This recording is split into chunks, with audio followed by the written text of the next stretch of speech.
بسم اللہ الرحمن الرحیم۔ السلام علیکم معزز طلبہ کرام، آپ سب کیسے ہیں؟ آج ہم نور الانوار کے سبق نمبر 27 کو پڑھیں گے، اور آج کے سبق کا عنوان ہے تقسیم رابع کا بیان۔ اور آج کے ہمارے سبق کی عبارت والرابع فی معرفت وجوہ الوقوف علی المراد سے شروع ہوتی ہے۔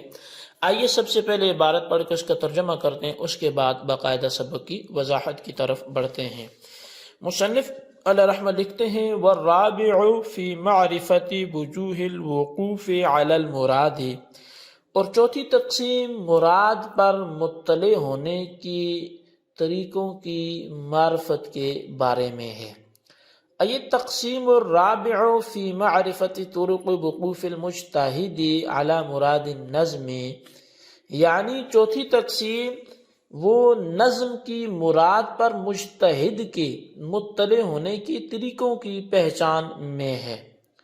وَهُوَ وَإِنْ كَانَ فِي الظَّاهِرِ مِنْ صِفَاتِ الْمُجْتَهِدِ لَكِنَّهُ يَؤُولُ إِلَى حَالِ الْمَعْنَى، اور وہ اگرچہ ظاہر میں مجتہد کے اوصاف میں سے یہ بات ہے، لیکن یہ معنی کی حالت کی طرف راجع ہے۔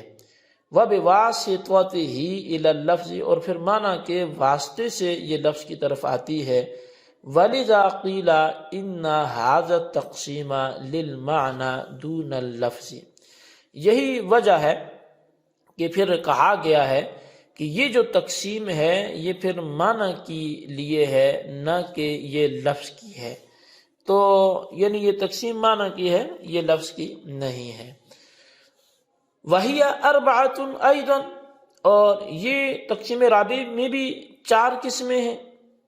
الاستدلال بعبارة النص وبإشارته وبدلالته وباقتضائه، اور وہ 4 قسموں میں سے پہلی قسم جو ہے وہ عبارت النص سے استدلال کرنا، دوسری قسم اشارت النص سے استدلال کرنا، تیسری قسم دلالت النص سے استدلال کرنا، اور چوتھی قسم اقتضاء النص سے استدلال کرنا۔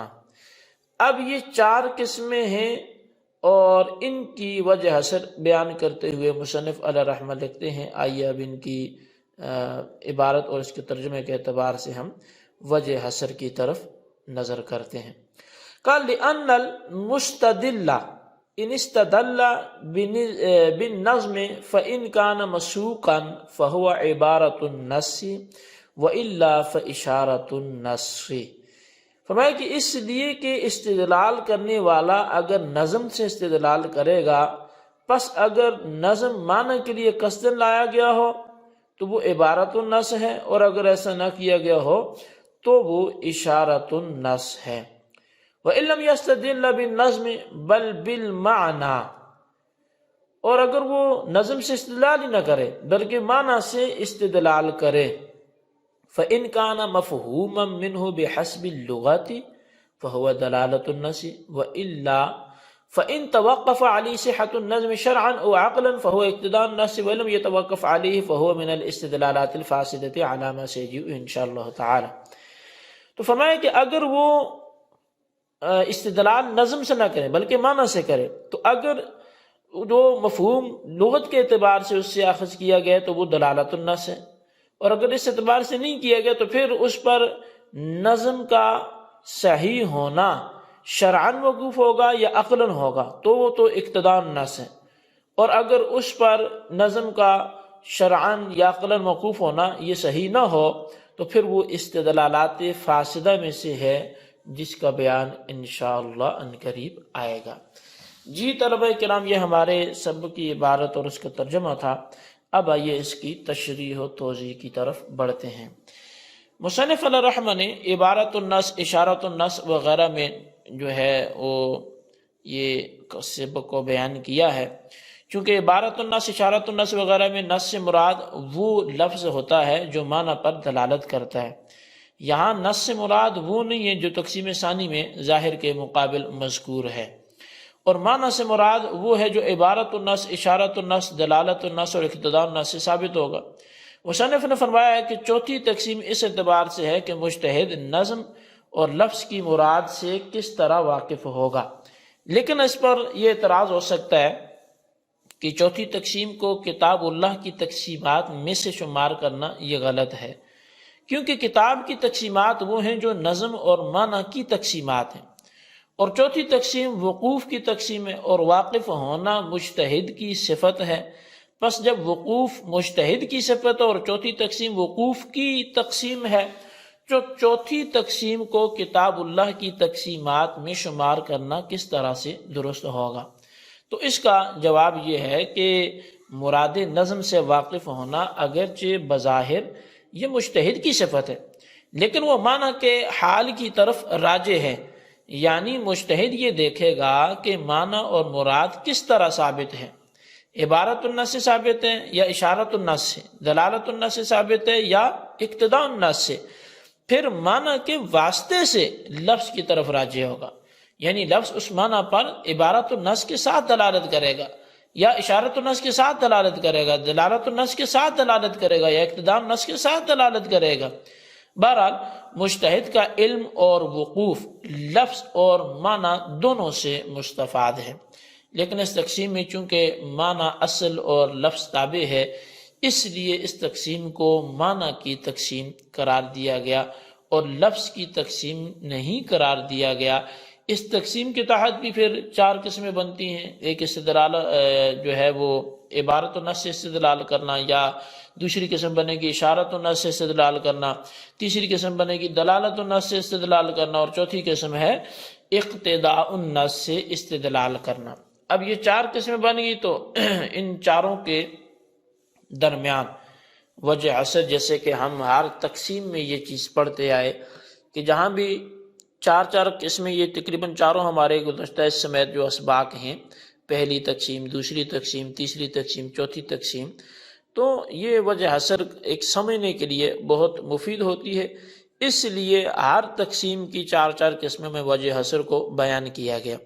تو اب بھی جو تقسیم ہمارے سامنے ہے، اس میں بھی وجہ حسر کے ذریعے بات انشاءاللہ زیادہ واضح ہو جائے گی، اس لیے اب اس کی بھی وجہ حسر سے وضاحت کی جاتی ہے۔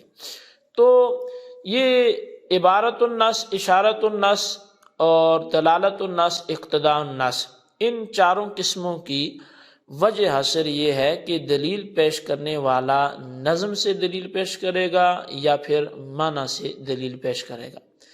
اگر نظم سے دلیل پیش کرے گا تو اس کی دو صورتیں ہیں، اس نظم کو معنی کے لیے قصداً لایا گیا ہوگا یا قصداً نہیں لایا گیا ہوگا۔ اگر تو اول صورت ہے، یعنی نظم اور لفظ قصداً معنی کے لیے لائے گئے ہیں، تو یہ ہوگا استدلال بعبارت النص، یعنی یہ عبارت النص سے استدلال کرنا کہلائے گا۔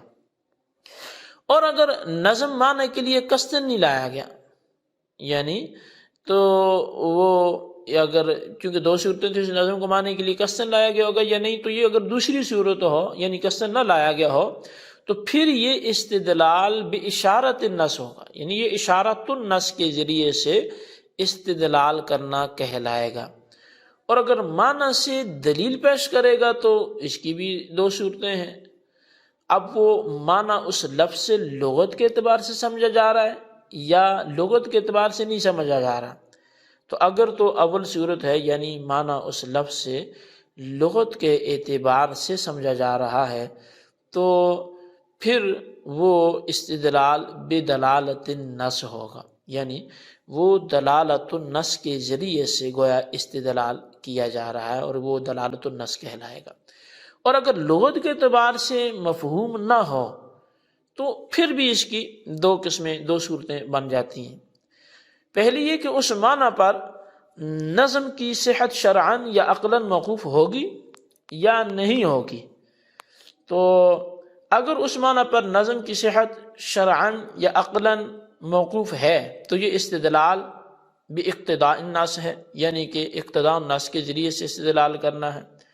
اور اگر اس معنی پر نظم کی صحت شرعاً یا عقلاً موقوف نہیں ہے تو پھر یہ استدلال یعنی استدلال فاسد کہلائے گا۔